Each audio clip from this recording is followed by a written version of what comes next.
Actually, the This one. is Like, the- do you that's the you only one. have one of them? Yeah, we only have the one. Can I touch it? Yeah, you can touch that. Yeah, you can totally touch my hammer.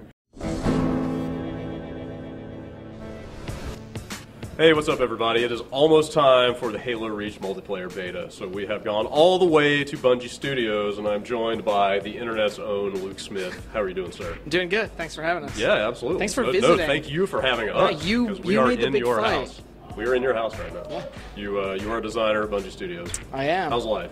Life is- How are you feeling? You feeling good? I feel good. I'm excited to see people play the beta. We've been watching people play the internal stuff for a while, and you guys are the first people to get a look at and play what people are going to be playing. This is you know, the whenever this actually video comes out. the first day, right? The Yeah, people day outside one. the company. Yep. Yeah. Cherries popped. Were you guys nervous about people coming in here to see it? I mean, obviously you've been working on it a while. But It's nerves in the way that it's like that sort of anticipation, sort of like before Christmas morning, probably nerves where you're like, I can't sleep.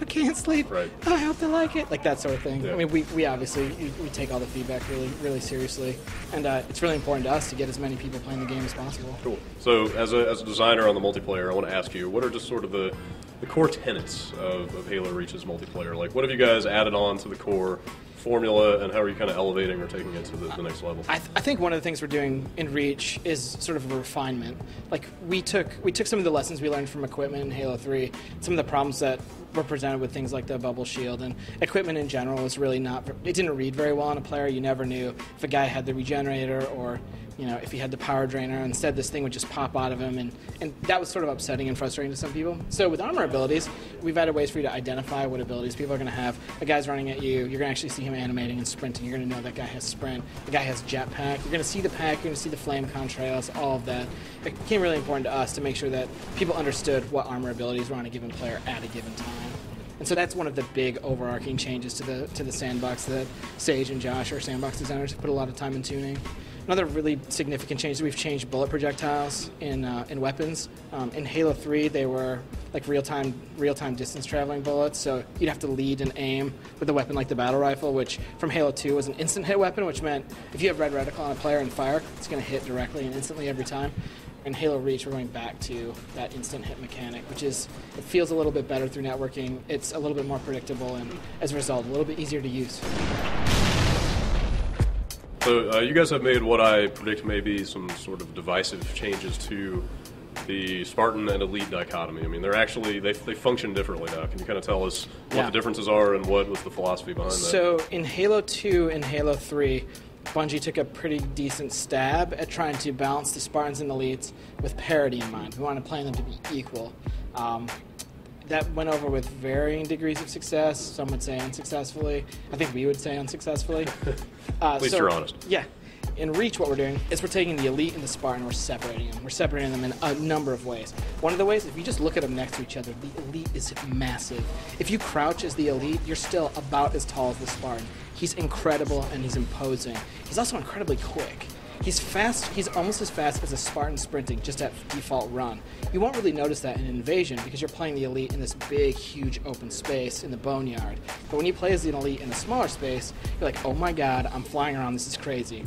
Another really core change is to the health model for the respective Spartan and the Elite. The Elite's health model is a classic regenerating health and shields model. You'll take body damage. Body damage is back in Halo Reach, like throughout the game. The Elites will recharge their health to full, and their shields regenerate very quickly. The Spartans have a longer shield stun time, so when they're unshielded, they're going to stay unshielded a little bit longer, they're a little bit more fragile, and their health model, they'll only recharge in certain percentages, so they're going to need to go out and procure health in the game.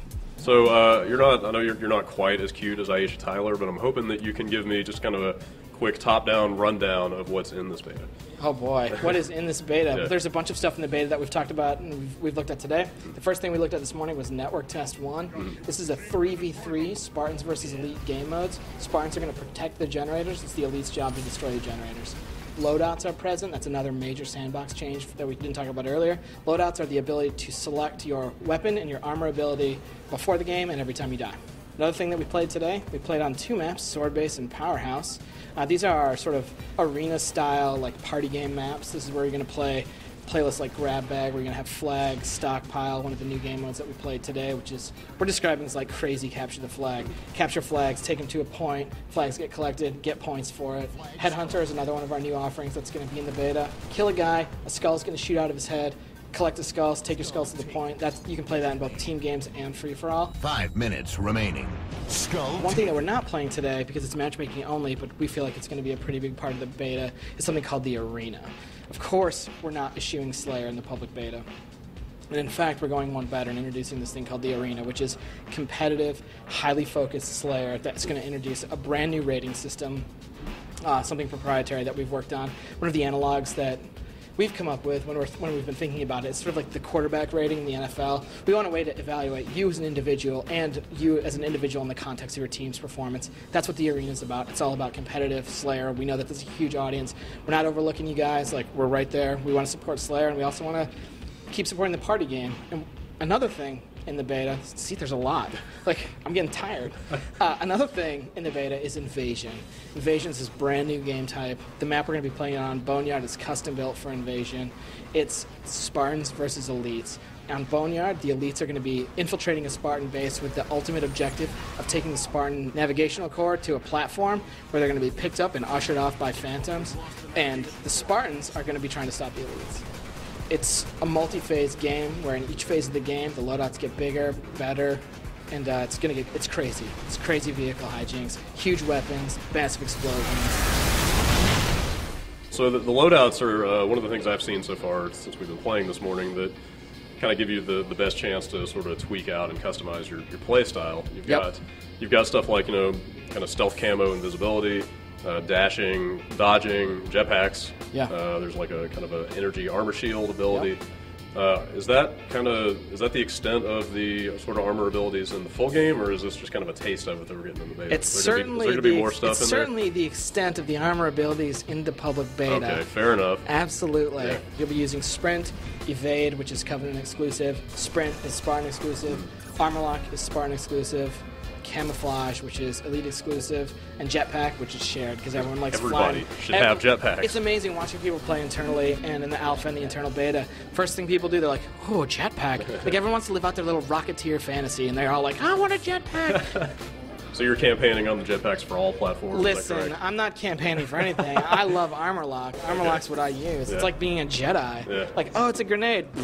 Armor Lock. What up? And then it's got an EMP at the end of it, right? Yeah, well, if you're in it for a second and a half, it creates an EMP and it has a snaring effect. So if guys come close to you, because otherwise you go into Armor Lock and you're like, oh, it's a sitting duck. I'm gonna go get him. Like, don't go get the guy in Armor Lock. Back off. Resist. Give him time. Like, give him time. He's going to come out. Yeah. Let him come out. Eventually. Yeah, he has to. He only has a few seconds. Destroy him then. Otherwise, wait.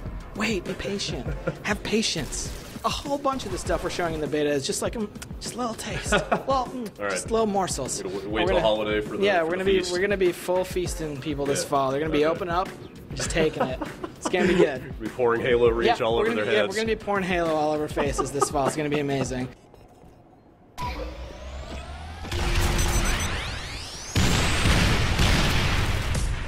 So you guys have got more kind of persistent character leveling stuff going on. Yeah. You can see like a little bar kind of increment every time you finish a match. Yep, that is. What does that stuff feed into? I mean, I know you can unlock like some new armor pieces. Yep. Is there anything else that you can... So yeah, this is our player investment system, and there's a whole bunch of things feeding into it.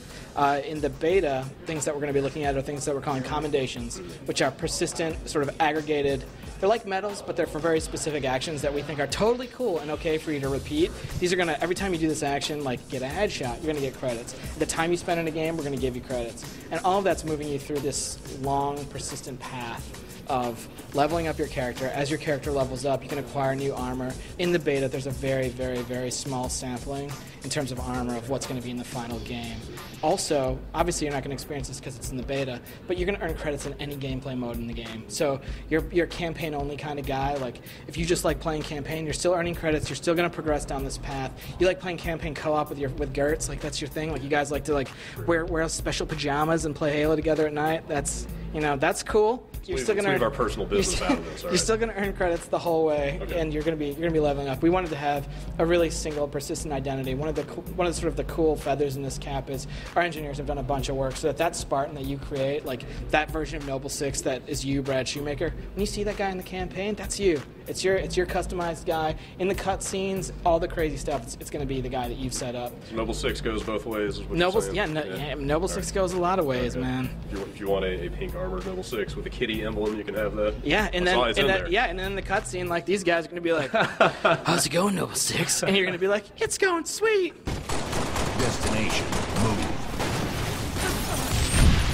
That's all I got. When's this game coming out? You know what? We're not talking about our release date. Come on. I'm focused every day on just coming in and finishing the thing. Yeah. The whole team here is working super hard on getting the game done. Getting through the beta has been getting the beta out the door is a really awesome milestone for us, and then work continues in earnest on the other parts of the game that aren't the beta, and we're all really excited to get through this. So it'll be out when it's done? When it's done. When it's done, 2010? Yeah. We said fall. All right. Fall 2010. Fair That's enough. like a 4-month window. Pick a month of there. That is a good broad period of time. Yes. Yeah. All right, cool. Well, Luke, thanks a lot. Thanks a lot, Brad. Take care. Ill moved. Double kill. Triple kill. Killing spree.